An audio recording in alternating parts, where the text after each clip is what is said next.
Fala galera, hoje na 3x estamos com um convidado ilustre, Dr. Luiz Eduardo Xavier.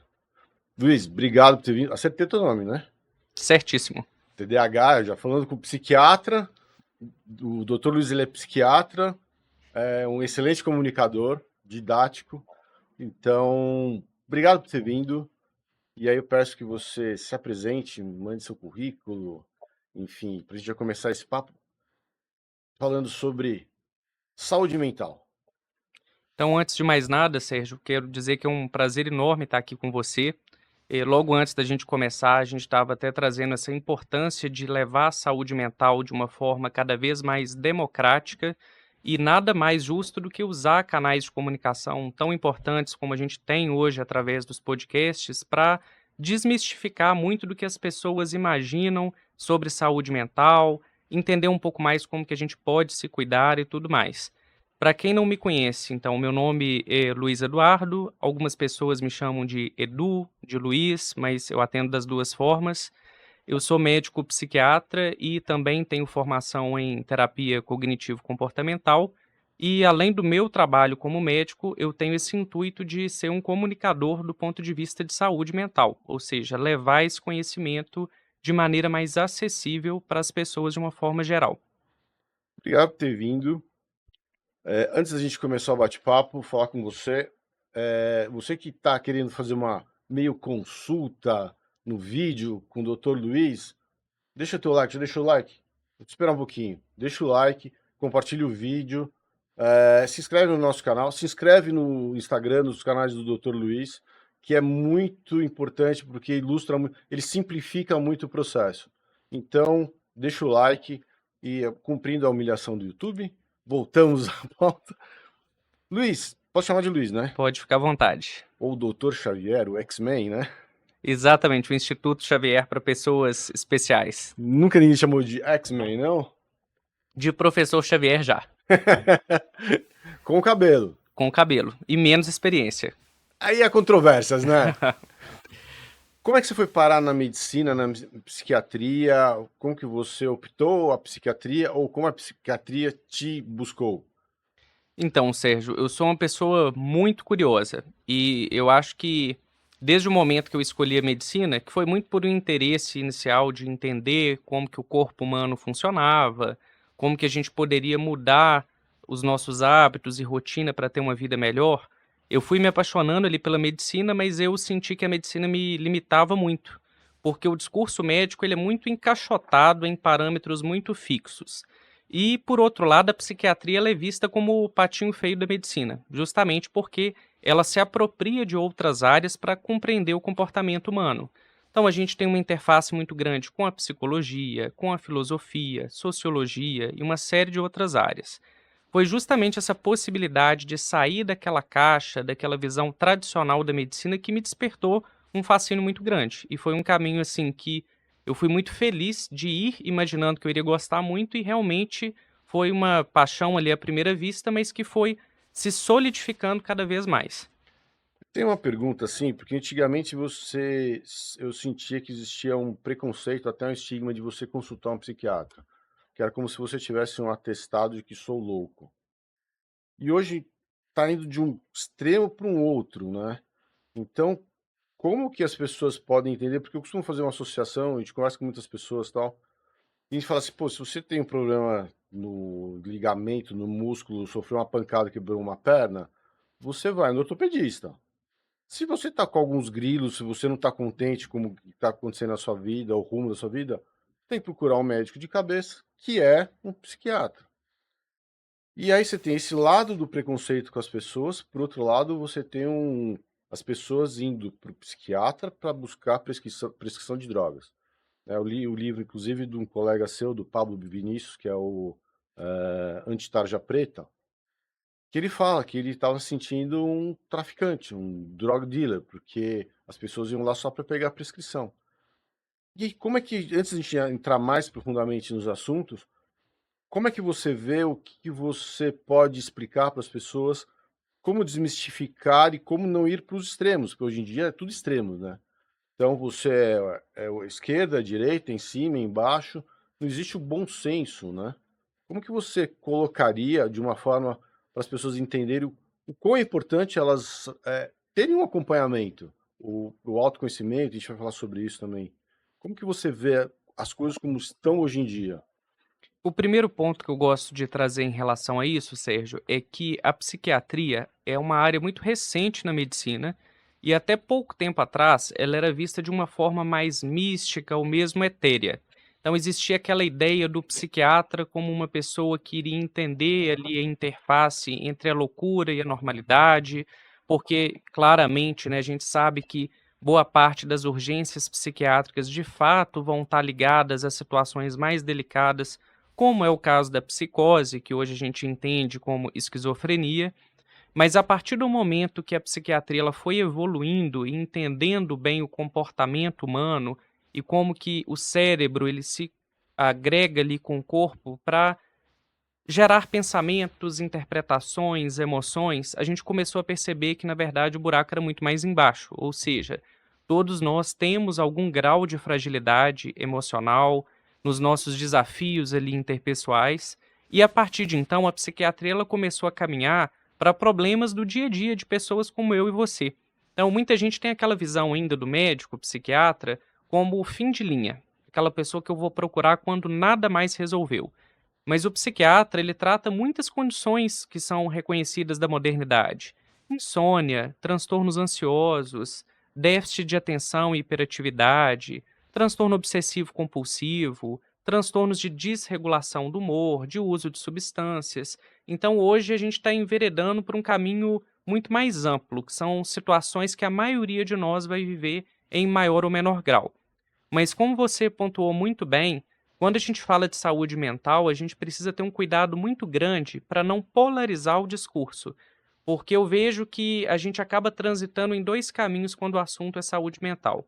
Algumas pessoas elas ficam num lado de resistência e elas vão buscar ajuda no último momento, ou seja, elas passam por um sofrimento prolongado e muitas vezes ali numa extrema urgência é que elas vão reconhecer a necessidade de ajuda, mas, por um outro lado, a gente também está criando uma sociedade extremamente intolerante com emoções desagradáveis, com a espera, com a frustração.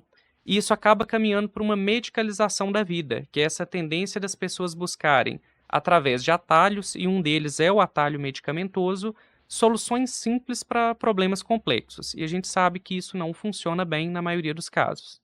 E é o que mais tem, a gente estava conversando em off aqui, sobre a importância de profissionais da área de saúde estarem na mídia, né? Porque você tem muitos, entre aspas, profissionais dando palpite e trazendo pessoas para o consultório para receitar drogas, sendo que o problema é mais embaixo, né? Então, e tem também uma glamorização do uso de drogas.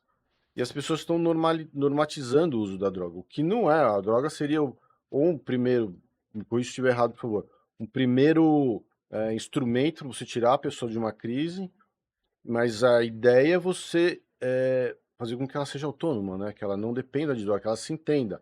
Só que o que menos vê, a gente se vê na internet, são as pessoas mostrando um caminho, que é o caminho mais longo, que é o caminho correto, né? Então, existe a glamorização e, por outro lado, você tem os profissionais que não estão na mídia, falando a coisa certa. Então, você tem, de novo, a polarização, né? Os bons profissionais estão nos consultórios e os não tão bons profissionais, os péssimos profissionais, estão vendendo soluções rápidas e baratas.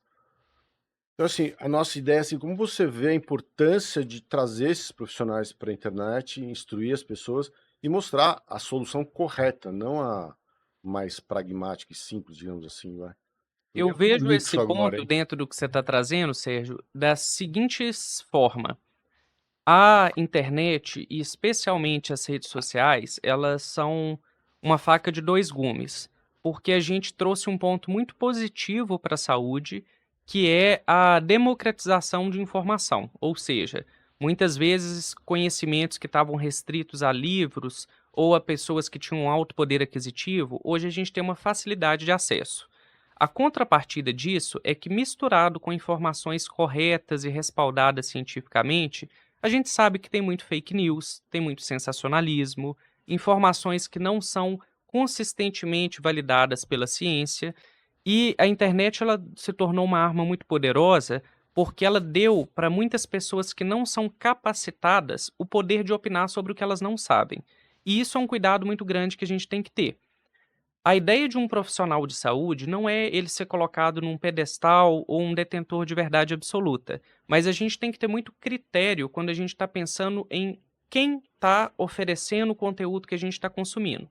E a gente sabe claramente que discursos sedutores, que são esses discursos voltados para o charlatanismo, eles são muito envolventes e eles acabam tomando conta, gerando uma falsa sensação de que na internet a gente só tem conteúdo ruim. Então eu falo muito para os meus colegas de profissão e de outras áreas da saúde. Internet não é lugar de blogueiro nesse sentido pejorativo que muitas pessoas usam. Internet também é lugar de profissionais sérios falarem sobre o que a gente tem hoje de comprovado, de eficaz para ter uma vida melhor, seja numa saúde física ou seja numa saúde mental.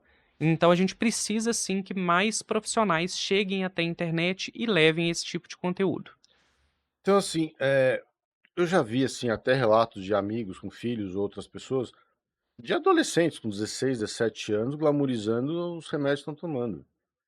Por outro lado, você tem as mídias sociais trazendo uma demanda mental gigantesca, eu acho que como nunca se houve na história. Vamos começar então por onde a gente tem que começar para começar a se entender, para começar a ver o que é normal, o que não é.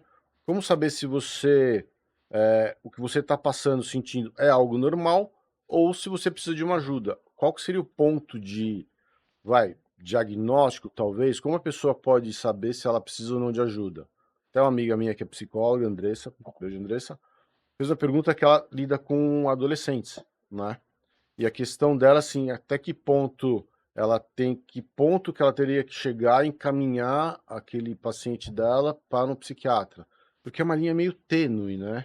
De você poder identificar. Então, isso, eu pergunto assim, amplio a pergunta dela para todas as idades, crianças, adolescentes e adultos. Como saber se, pô, eu tô triste ou eu tô com depressão? Ou eu tô ansioso, mas a minha ansiedade é normal? Porque a ansiedade é normal ao ser humano. Mas até que ponto isso está extrapolando? Até que ponto eu tenho um transtorno obsessivo compulsivo? Como ter né, esse feeling de poder trazer isso para as pessoas? Essa é uma pergunta muito interessante, porque ela vai envolver aqui na resposta, Sérgio, o conceito que a gente chama de dimensional. Quando a gente fala sobre saúde mental, a primeira coisa que a gente precisa ter em mente é que todo mundo, em maior ou menor grau, vai ter determinados comportamentos na sua vida. E o comportamento isolado, ele não é suficiente para eu diagnosticar alguém. Por exemplo, eu posso ser uma pessoa que me priorizo em determinadas situações de vida, mesmo que eu possa ajudar alguém. Eu vou me colocar em primeiro lugar. Isso não me torna narcisista. Da mesma forma, eu posso ser uma pessoa que já teve um pensamento intrusivo, do tipo: se eu não chegar naquele poste antes do carro me ultrapassar, eu vou morrer. Isso é um exemplo de pensamento intrusivo. Isso não significa que eu tenha toque. Então, a primeira coisa que a gente precisa entender é: em maior ou menor grau, qualquer pensamento, emoção ou comportamento ele faz parte da natureza humana. O conceito de dimensional ele vai colocar para a gente a seguinte lógica: existe um determinado ponto de corte que é o que deveria me chamar a atenção para avaliar se aquele caso do que eu estou vivenciando ou sentindo ele é normal ou não. E qual que é esse ponto de corte? Prejuízo funcional ou sofrimento. Prejuízo funcional é quando aquilo atrapalha as funções básicas que eu deveria executar na minha vida. Por exemplo, sentir tristeza é normal, faz parte da vida humana. Agora, se eu sinto tristeza de uma maneira intensa ou persistente, a ponto de atrapalhar o meu trabalho, o meu relacionamento, os meus cuidados básicos de higiene, isso aparentemente não é normal. Eu preciso acender um alerta. Que, lembrando, não necessariamente é um diagnóstico, mas é um alerta. E quando a gente fala sobre sofrimento, é o quanto que aquilo me prejudica ou prejudica a vida do outro.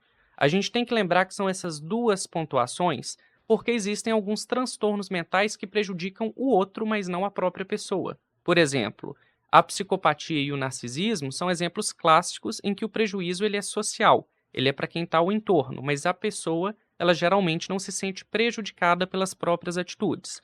Então eu preciso desse ponto de corte. No caso, até depois a gente fala um pouco mais aprofundado, mas Um psicopata, ele pode ser um narcisista, geralmente ele é um narcisista, mas nem sempre o narcisista é um psicopata. Exatamente. E isso é um bom exemplo para trazer o porquê que um conceito isolado, ele não fecha um diagnóstico. A gente precisa avaliar o contexto por trás daquilo. Por exemplo, eu posso tomar atitudes egoístas e não ser narcisista. Você pode ter atitudes narcisistas, mas na verdade se enquadrar como um psicopata.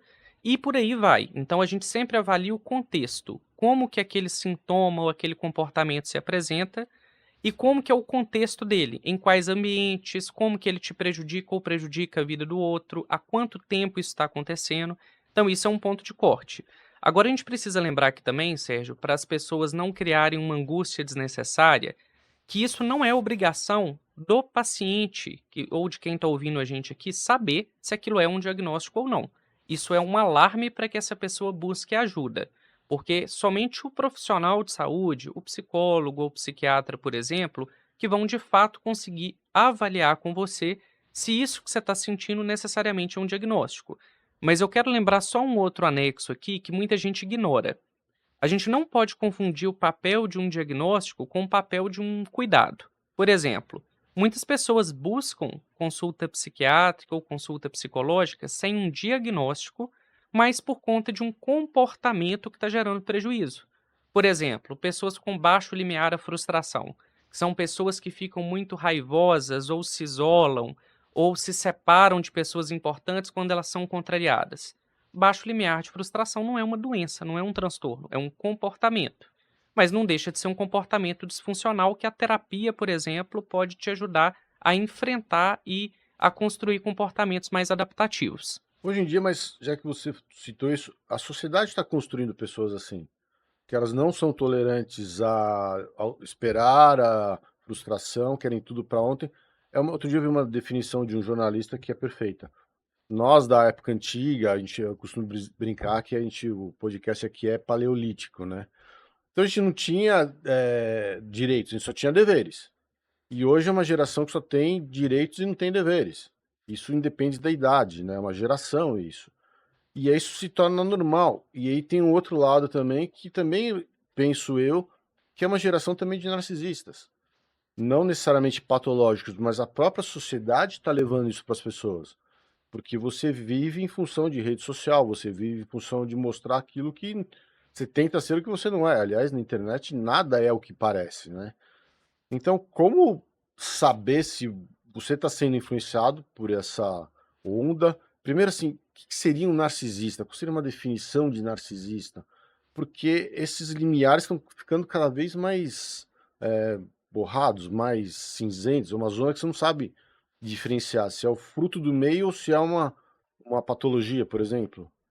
A primeira questão que eu acho interessante que você pontua dessa diferença geracional e que eu vejo que é um assunto de utilidade pública, principalmente agora que temas midiáticos têm saído, como foi o caso daquela série Adolescência, que muita gente comentou e pediu para falar um pouco mais, é que a gente precisa entender, Sérgio, que o ser humano ele cai em contradições quando ele cai naquela ideia dicotômica de 8 ou 80, ou seja, ele fica em um extremo ou outro. Dando um exemplo que você citou da geração anterior para a geração atual. Era muito comum que as pessoas que passaram por um nível de sofrimento psíquico, ou por serem muito restritas, muito privadas emocionalmente, que elas queiram criar os filhos dando tudo que elas não tiveram. Mas quando eu crio um filho numa medida super protetora, em que o filho ele não tem capacidade de ouvir um não, de dividir um brinquedo com um colega, de entender que o que ele quer necessariamente, ou melhor, o que ele quer não necessariamente vai se concretizar, a gente cria pessoas que eu chamo de geração floco de neve. É aquela pessoa que é extremamente fragilizada com o mundo real. Então é aquela hipótese assim: nada do que me faltou, meu filho pode passar. Mas sem romantizar o sofrimento, porque aqui eu quero que fique claro que não é dizer que a gente tem que privar as pessoas das necessidades básicas, a gente precisa construir uma geração forte que passa pela falta e passa pela frustração. Não é porque eu posso comprar um brinquedo para o meu filho que eu tenho que comprar porque ele está fazendo pirraça. Não é porque ele está me pedindo uma coisa que eu tenho necessariamente que dar. Porque a falta, ela permite que a gente simbolize e a gente lide com as nossas limitações. E quando eu crio uma ideia de que tudo que eu quero eu posso, eu confronto essas pessoas com o mundo real. E isso é muito frustrante, porque a pessoa não foi preparada pela vida para lidar com frustração. Um exemplo clássico que eu ouço o tempo inteiro no consultório: pessoas que se dizem fracassadas na carreira, que estão formadas há 6 meses, um ano. É impossível medir um Não tem crescimento como. numa linha tão curta. Não tem como. E uma coisa que eu vejo até que é cultural no Brasil e não é nos Estados Unidos, porque lá o erro faz parte do acerto. Aqui no Brasil, se não deu certo na primeira vez, então não era para dar certo. O normal é dar errado, não é dar certo, né? Então, e as comparações são muito imediatistas. Ah, não tenho 6 meses de carreira, então eu sou uma pessoa frustrada. Não, você tem, né, a vida inteira para errar, inclusive, porque é assim que você aprende, né?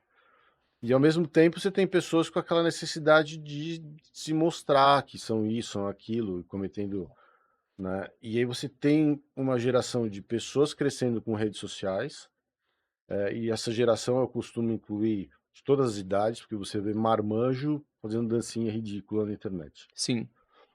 Que por si só já diz, né, que essa pessoa tá com um probleminha meio sério. E você tem mães também, né, nessa onda de exibicionismo e narcisismo, e aí você tem a mãe que é assim, e o filho que tá vendo o exemplo da mãe. Até que ponto isso é patologia, até que ponto isso é geracional, porque assim, eu tô ficando meio perdido, Dentro né? desse exemplo que você citou, eu gosto de usar a lógica da rede social para explicar, Sérgio, o movimento que a gente está vivendo, que não é um movimento de chamar as pessoas necessariamente narcisistas, mas é um movimento de hedonismo. A sociedade hoje ela tem caminhado, principalmente as culturas ocidentais, para uma necessidade de validar pelo outro a minha experiência para que ela aconteça. Ou seja, o mundo ele é reflexo do que eu compartilho. Então vamos pensar, por exemplo, como que isso se dá na rede social. Repara como que tá bizarro esse movimento de que para eu sentir que eu pertenço, eu tenho que compartilhar tudo, até coisas extremamente íntimas. As pessoas têm uma necessidade desesperada de postar foto do filho que está doente no hospital, que é uma criança que muitas Teve um vezes está ali desprotegida, caso de um influenciador grande que postou a da foto do foto do abortamento. E, cara. e assim, isso é a ponta do iceberg. É foto de abortamento, é foto do filho doente internado, é trend quebrando um ovo na cabeça de uma criança para fazer graça para a internet. E isso pegando uma pequena parcela que a gente está falando de criança. Mas não só isso, até a experiência religiosa. Para eu sentir que eu tenho fé, eu tenho que compartilhar. Se eu não postar minha foto com um devocional, eu não tenho fé. Então, olha o ponto que a gente está caminhando, de que se eu não validar pelo outro, a minha felicidade ela não existe, essa felicidade é etérea, que é para inglês ver. Qual que é o problema disso do ponto de vista de saúde mental? Esse movimento a gente não percebe, mas a gente participa e agrava ele. Vou te dar um exemplo prático. Se eu abrir o meu Instagram agora, ou qualquer outra rede social, vai ter uma galera que tá na praia, recebendo uma promoção no trabalho, fazendo uma declaração de amor, mas raramente vai ter alguém postando um desabafo de como a vida é difícil. Aí isso cria uma ideia, socialmente, de que a minha vida é pior que a de todo mundo. Então o que que eu preciso fazer para sair dessa sensação de comparação? Eu preciso postar uma versão editada da minha vida para que eu não fique para trás. Ou seja, eu também crio uma artificialidade dessa visão de que está tudo bem o tempo inteiro ou que o normal é sentir bem o tempo inteiro, quando na verdade eu sou uma pessoa cada vez mais vazia de experiências que me motivem verdadeiramente. Eu preciso criar algo que as pessoas validem, que as pessoas almejem. Esse movimento é o que a gente chama de cultura hedônica, ou seja, a cultura do ter e do mostrar. Em contrapartida, a gente tem uma cultura oriental que muitas vezes vai ser eudaimônica, é uma cultura do ser, ou seja, uma cultura que preza mais pela autenticidade, mais pela experiência do que o que os outros veem dessa experiência. Então, se a gente pensar que a cultura ocidental, ela valoriza e ela estimula que a gente esteja online o tempo inteiro, postando momentos felizes o tempo inteiro, sendo a pessoa mais bonita, mais rica, mais agradável, ainda que de maneira artificial, a gente está sim construindo uma sociedade de narcisistas. Não é aquele narcisista do livro do DSM, de um transtorno de personalidade, mas uma sociedade que exala essa necessidade de inflar o ego para mostrar que ela está bem socialmente. Mas isso pode ser gatilho para transtornos maiores, como uma psicopatia, ou o próprio narcisismo, pode descambar isso? Pode ser, as redes sociais estão catalisando os transtornos? Elas são um holofote para quem já tem essa tendência. Essa pergunta que você traz de psicopatia e narcisismo, ela abre para uma outra questão que é muito importante da gente esclarecer para quem está ouvindo. Tanto a psicopatia quanto o narcisismo são transtornos de personalidade. E personalidade é basicamente o nosso jeito de ser. Então, se eu falo, por exemplo, para você assim: eu sou o Luiz, eu sou uma pessoa tida como muito engraçada, como extrovertida, que alegra o ambiente. Eu estou descrevendo para você a minha personalidade. Todo mundo tem uma personalidade, sendo patológico ou não. A personalidade ela é construída com dois componentes: temperamento e caráter. Temperamento é o que a gente nasce como uma tendência natural. Um exemplo clássico de temperamento: timidez. Timidez é um traço que eu herdo geneticamente. Ninguém se torna tímido, eu nasço tímido. Isso é uma tendência natural minha. Que é a maioria da sociedade, a maioria das pessoas no mundo. Muitas pessoas passam pela timidez, é um traço da personalidade muito comum. Só que existe o caráter. O caráter não é nesse conceito moralista que a gente usa, não. Caráter é o conjunto de valores que eu construo ao longo da vida. Ou seja, personalidade, ela é de uma ordem genética e de uma ordem ambiental, a vida que eu levo. Então, respondendo mais diretamente a sua pergunta, se eu tenho características inatas, que eu já nasço com elas, de uma tendência a ser uma pessoa psicopata, narcisista ou com qualquer transtorno de personalidade, e o meu ambiente me favorece a externalizar, que seria aquele gatilho, eu posso florescer um comportamento. Então, sem sombra de dúvidas, uma sociedade que é hedônica, que preza muito pelo ter e pelo mostrar em detrimento do ser, ela favorece que pessoas tenham tendências mais narcisistas, incluindo pessoas com transtorno de personalidade narcisista, que seria um nome da definição enquanto um transtorno e não como uma variação da normalidade. E nesse pacote, digamos assim, de transtornos, psicopatia, narcisismo, entra o mitomaníaco também? Porque, de repente, o narcisista também é um mitomaníaco? Ou não estão ligados diretamente? Na verdade, não. Aqui é até interessante para a gente mostrar como que transtornos mentais são complexos. A mitomania é um transtorno de impulso. Ela é basicamente uma tendência que as pessoas têm de falar mentiras de maneira desenfreada, muitas vezes para gerar uma sensação de pertencimento ou para florear uma história. Então, o mitomaníaco, ele não necessariamente está querendo te manipular, te enganar, pegar alguma coisa de você. Ele é uma pessoa que fala mentiras compulsivamente e aquelas mentiras, muitas vezes, elas são uma forma de enriquecer a história, de torná-la mais interessante. Então, é tipo o que a gente brinca da história de pescador. Eu vou te contar aqui histórias que são bem mais exageradas do que o normal, fatos que não fazem tanto sentido, é o mentiroso patológico. Já a mentira dos transtornos de personalidade, então vamos pensar o protótipo que é o psicopata. A mentira do psicopata ela não é uma mentira impulsiva, muito pelo contrário, ela é uma mentira planejada, elaborada. Ela é arquitetada para que eu obtenha uma vantagem de você. Então eu não vou sair disparando várias mentiras que podem até te fazer desconfiar das minhas intenções. Eu vou plantar uma mentira muito bem articulada para gerar um benefício próprio. Tem um método, né? Exatamente, tem uma frieza emocional por trás O disso. mitomaníaco, ele tá só querendo pertencer, Ou chamar atenção, ser uma pessoa interessante nas pode histórias, ser fruto de uma autoestima baixa. pode ter uma contribuição, um desejo de se sentir ali parte do todo, parte da comunidade, mas ela não tem uma intenção direcionada para obter uma vantagem direta. Porque eu já conheci uma pessoa que era filha de uma pessoa que tinha uma necessidade grande de se mostrar. Eu não sei se é autoestima baixo, se é também já o narcisismo. E era uma pessoa que tinha um problema sério de autoestima e que mentia muito, compulsivamente. Até que ponto é só um produto do meio ou já o narcisismo da mãe já contamina o filho? Porque eu vi uma psiquiatra um tempo atrás falando que filhos de pais narcisistas tendem a se tornar narcisistas também. É por aí também, por causa do convívio ou até algo genético, eu não sei? Não necessariamente. Aqui a gente tem que separar o seguinte: o que constrói o adoecimento não é só o fato que acontece comigo, é como eu lido com ele. Por exemplo, tem muitas pessoas que são filhos de pais narcisistas que criam justamente uma vontade, um desejo de não reproduzir essa história com as gerações futuras, que são pessoas extremamente éticas, que seguem uma doutrina moral, que tomam muito cuidado para não serem manipuladoras, porque elas sofreram na pele o que é ser vítima de uma pessoa narcisista. Então existe essa pessoa que ela vai fazer exatamente o contrário e não vai desenvolver um transtorno, é uma pessoa mais resiliente. Existe uma pessoa que vai adoecer por ser vítima desse tipo de relação. Então existem muitas pessoas, por exemplo, que vão para o caminho contrário. Por exemplo, desenvolvem transtorno de personalidade borderline, ou aumentam o padrão de ansiedade por uma insegurança, porque foram criadas com uma ideia de que elas nunca são boas o bastante, que elas nunca são o suficiente. Mas também é completamente possível que essas pessoas também desenvolvam o mesmo transtorno dos pais. Tanto por esse componente genético, que é essa predisposição, mas por um outro mecanismo que é interessante para a gente entrar num outro ponto aqui, Sérgio, que é o espelhamento.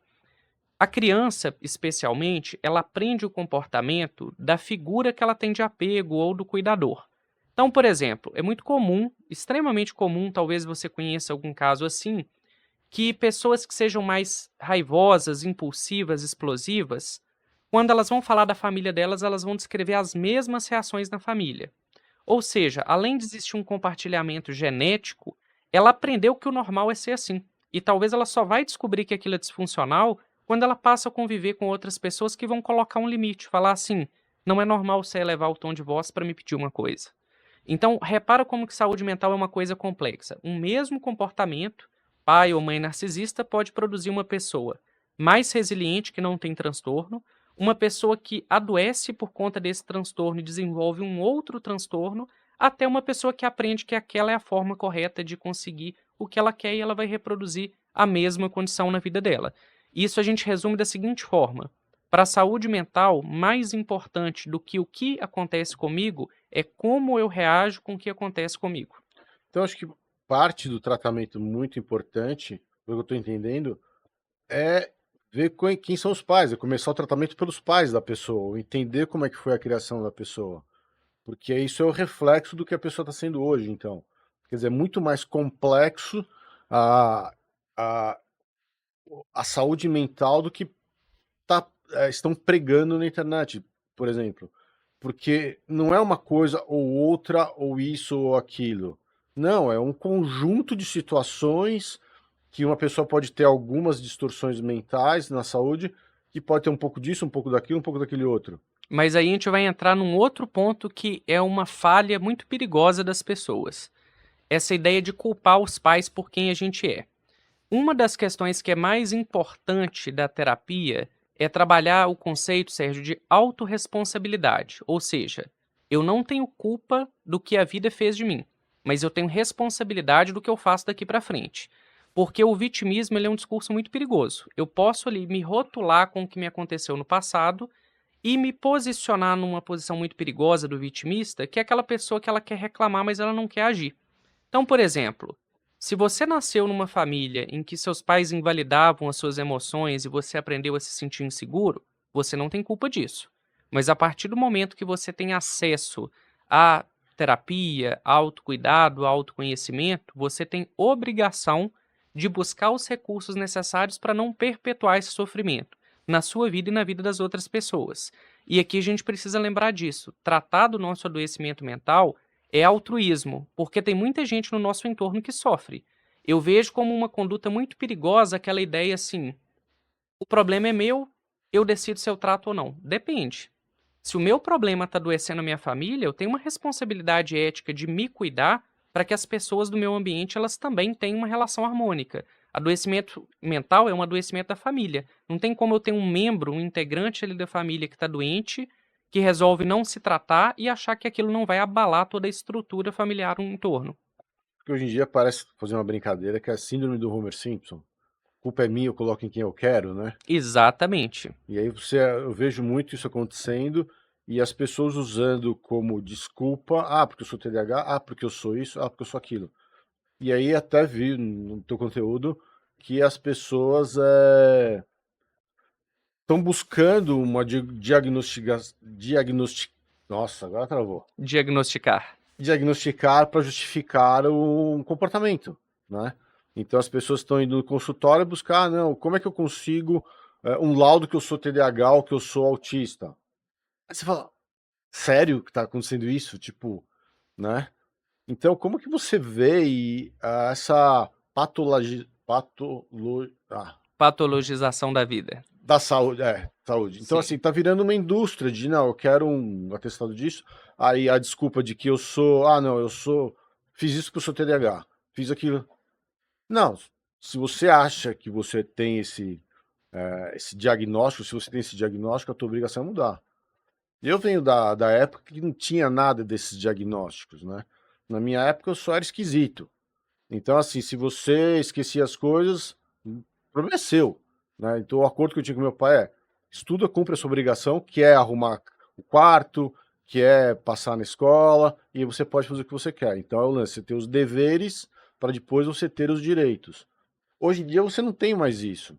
Eu já vi, inclusive, o relato de uma mãe que uma garota de 7 anos tomando Ritalina, porque a garota não estudava, porque eu falei, não, mas você tem que educar, você conversando, né? Eu sou leigo, não sou nada.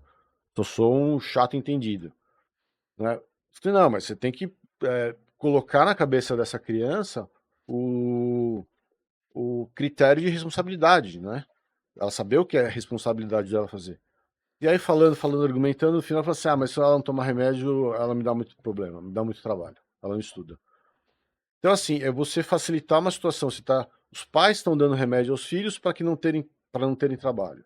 Botam o filho no mundo para mostrar no Instagram e não para ter trabalho, né? E de outro lado, você tem as pessoas usando, de novo, drogas, usando isso para justificar um comportamento que deveria ser responsabilidade dela, né? Começando pelo respeito ao próximo, que é o que você falou. Então, como que a gente pode mostrar isso para a sociedade, explicar isso para as pessoas, como você está vendo tudo isso hoje em dia?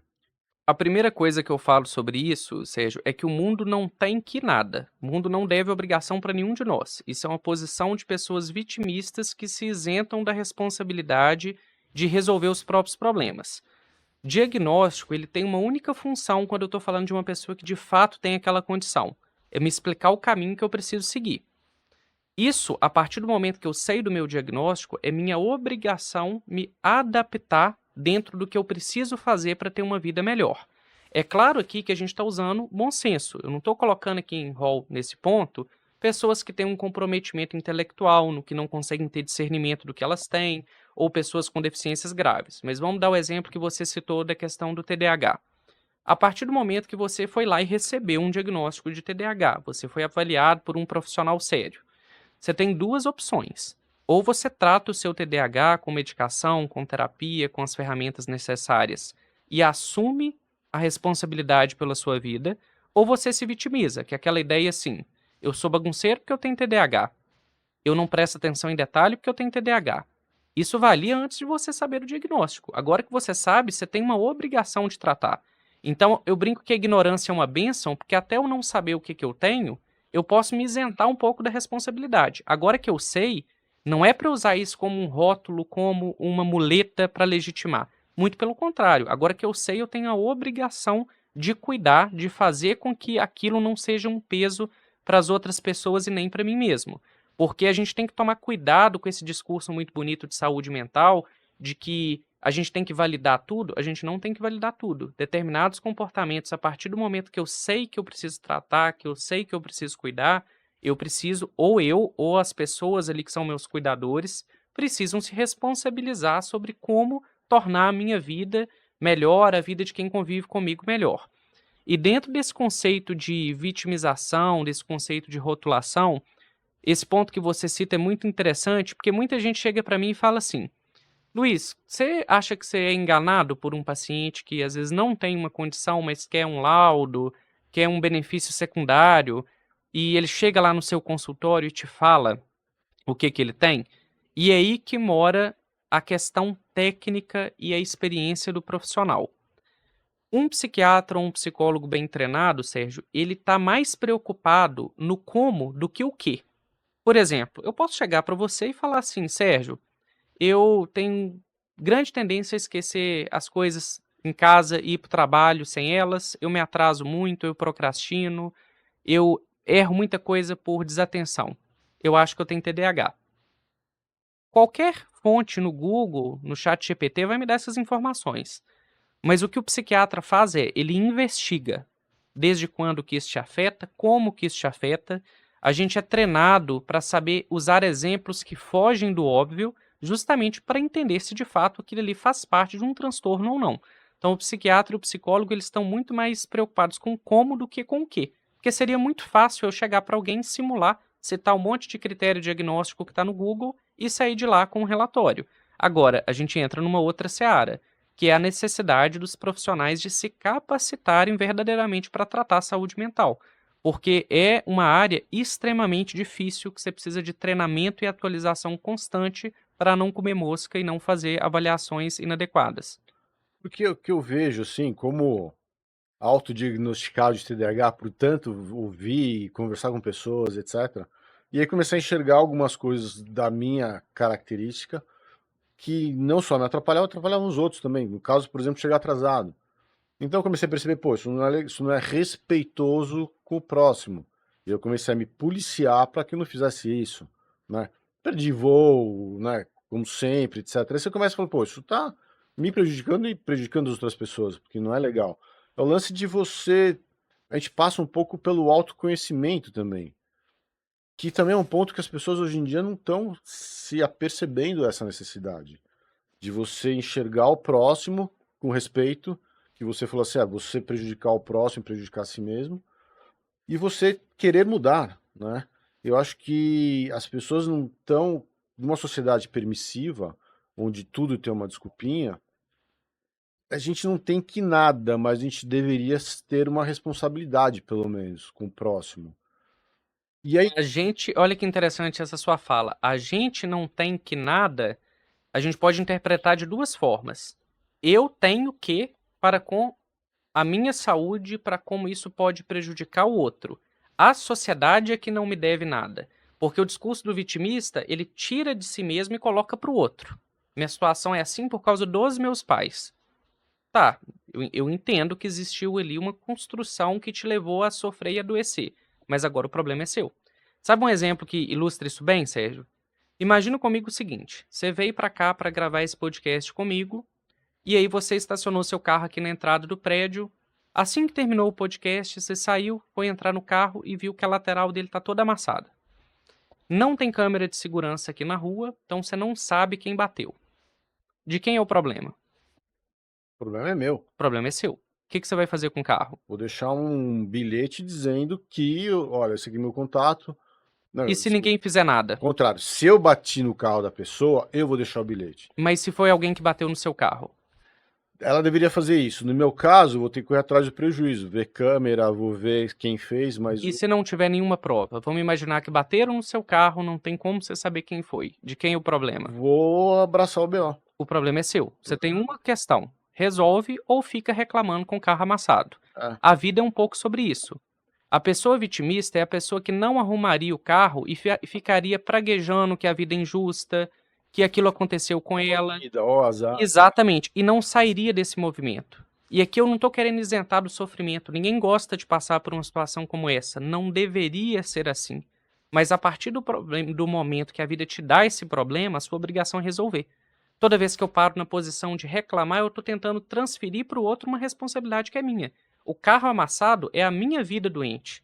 Independente de quem causou aquilo ou não, a responsabilidade de ressignificar e buscar uma solução para aquele problema é minha, ainda que não seja o caminho justo. Eu acho que é aqui que está a posição de combater o vitimismo. O vitimista está preocupado em culpar alguém. A pessoa que é autorresponsável, ela está preocupada em resolver o problema para ela ter uma vida melhor. Eu passei muito tempo nessa, sem perceber. Ó vida, ó azar, né? Por que tudo acontece comigo? Até o dia que eu entendi, eu realizei que isso faz parte do meu crescimento, faz parte da vida. Então eu comecei a entender que a hora que eu tenho um problema, eu começo a entender assim, não, isso é pro meu bem, pro meu crescimento, em vez de eu ficar resmungando e reclamando, eu vou ser grato. E isso fez uma grande diferença na minha vida. Passei muito tempo perdendo tempo com essa cabeça vitimista. E resolveu alguma coisa na época? Não, só piorou.